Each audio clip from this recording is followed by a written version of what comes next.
the rejected child.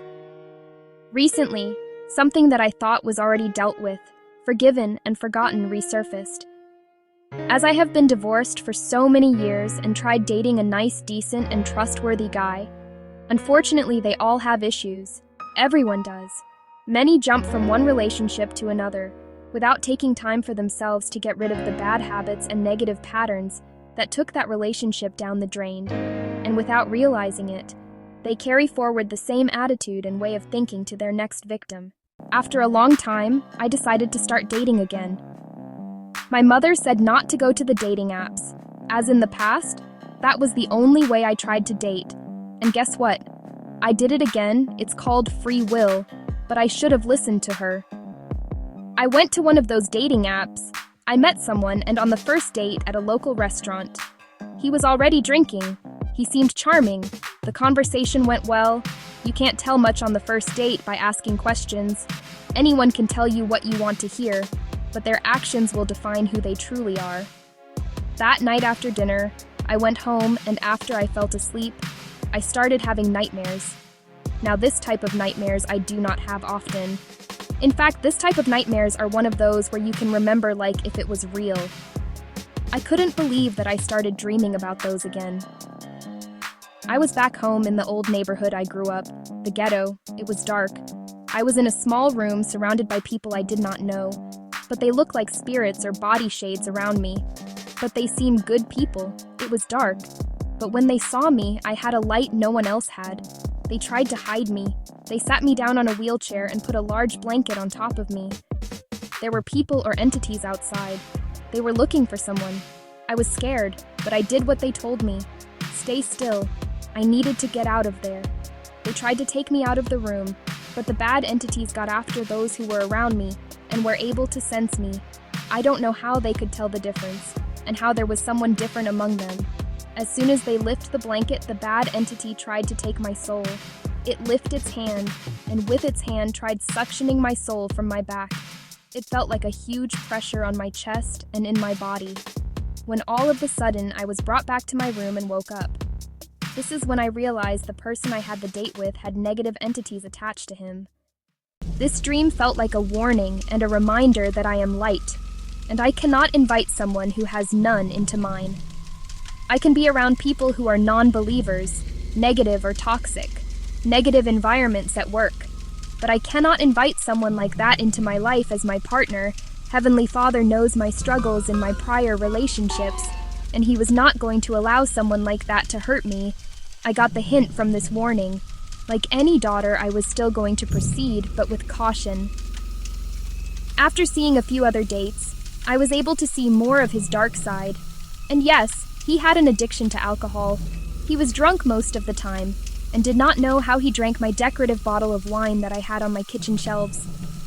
This is when I realized that people who are drunk or under the influence of alcohol carry demons with themselves, and all because the alcohol as a drug allows your soul to lost grip of your body, permitting other entities to get a hold of it and take charge.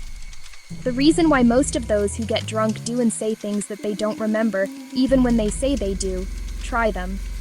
You will see they have no clue of what they do or say, but instead they do and say horror things that they will regret when they are sober.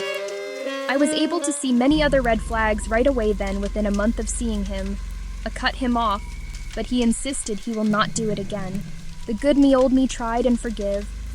Within days I had another dream. This time it was a giant snake talking to me. It wanted to have a deal with me about money. I was on a large area of grass. I was looking for a job or a business to invest, but there was nothing. The snake wanted to scare me and started talking to me telepathically, trying to make a deal with me. But I took the snake from the head, and with all my strength I suffocated it, and then I woke up. Within days he invited to get to know his daughter. When I get to his place he was drunk, and I could see he was texting other women, not one but multiple women. That day I stay around because of his daughter. I am not fond of drunk people being around little girls. After that day, I truly understood Heavenly Father's warnings and protection, and promised I will listen whenever he is trying to project me. During this time, I also was working for a different company, a startup company. They promised me a salary, benefits, and all the good things. I worked creating their consolidated financial statements and projections as they needed capital funding for their operations. Until I go deeply into their prior year finances, and since the company started in 2020, I realized that out of all their current projects for about $5, the company has received $3, and they haven't built a single home. I discover other irregularities within payroll from the prior year that guaranteed me that it will happen again, as they were used to it, and in fact it was happening. I got paid the first month. But then as they were struggling, I was called into a room and told that the company couldn't pay to their vendor. I felt the need to help, as I was the one being in charge of the finances. However, it wasn't my fault that the prior money received form. Their customer was not managed properly and wasted. Since they started the new LLC in 2020, they were receiving money from their customer, but never produced a single house even when I got there in May of 2023. Let me tell you that after they received their payment, this was gone within days. Why? They already owed money to multiple employees, vendors, and the owner asked me to pay some investment company in Toronto and other people that he owed from prior business dealings. At the time, I thought it was for the current company, but no, it was from prior businesses that went wrong. I did my own investigation. I felt the urge to leave. I know many won't leave a job that they just started. The first thing that comes to mind is what people will say. What about your career? How will the new employers see this? I had many questions, but the only thing I knew was, am a single mother who leads by example. I cannot jeopardize my integrity and go to jail because other people who were managing this company before me had no ethics and not pay their employees, wasted money on themselves, and not structured the company the way it needed it to done. I went into other websites looking for this CEO's name to see how many other companies he had before creating this new LLC, and in fact they all failed, and to be honest, the same person that was by his side, the COO, was also part of it too, and couldn't get this together. They both mismanaged the funds before I got there, and now they need a new person, a fool, to take over so they can be clean and put the fault on someone else. Not this daughter of Heavenly Father. She is protected and not a fool. I called the Department of Labor to complain about what was going on, as I was not the only person they owed money to. There were other employees too. I quit right away. I knew during that time not just my personal life, but my professional life was suffering. I saw the warnings and tried my best to avoid them, but for some reason, Heavenly Father still wanted me there. By this time, I had ended dating the drunk guy, and I was talking with someone else a lot often. I was determined to find happiness again. I found this person online. Yes, free will. He seemed very educated, a few years younger than me, but honestly, I don't look my age. Something that brought my attention was his background. Studied at Harvard and had a bunch of other government jobs that I thought, he seems a good candidate. What issue can he have? Was my question. Very intelligent, which got my brain going. We will talk about anything, including the Bible. But one day, I had to talk to someone I know about him, and she decided to look at his records. She used to work for the DA's office, and there she found something a bit disturbing, but disappointed too. I prayed and asked what should I do. Deep inside, I wanted to hear his side and what he had to say. So I confronted him, and he did tell me his version, that I overlooked at everything else. Basically, his life was going to change within few months. Everything was fine until one day he texted me that he was going to call me later, and he never did. I waited for a week. Then, 2 weeks and 3 weeks passed by. I knew I was not going to talk to this person anymore, but I needed to leave this clear to him, so I messaged him and said, "When I was a child, I promised to myself I will never let anyone to make me feel bad, or less about myself, have anyone make me feel rejected or that I embarrassed them.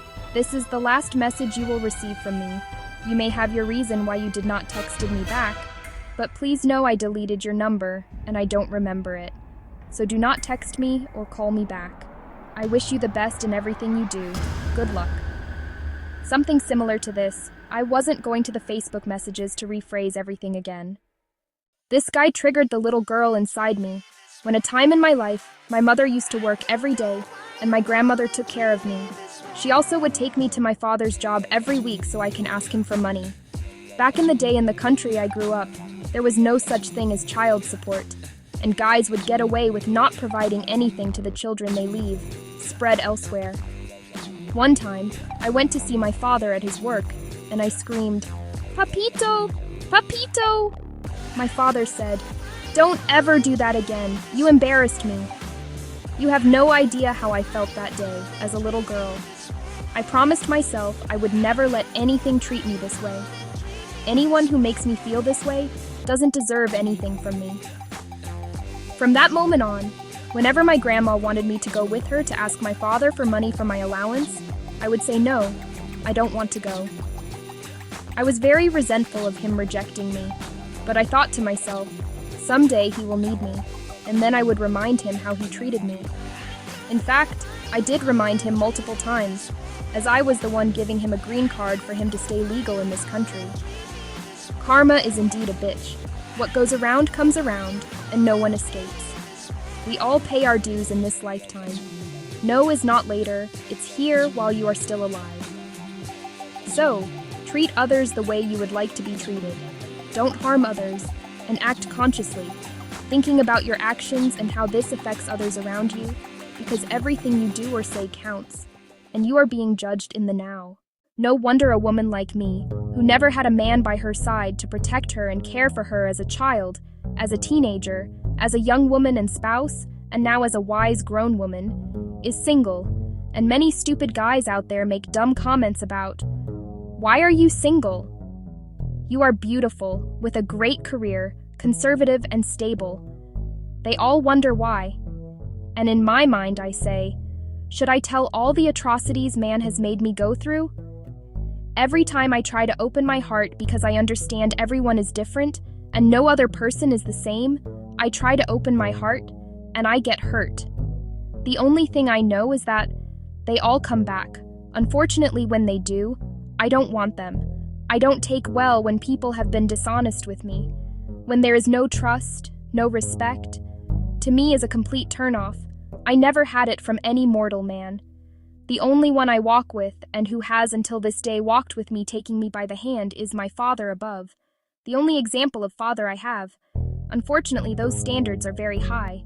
No mortal man can compare.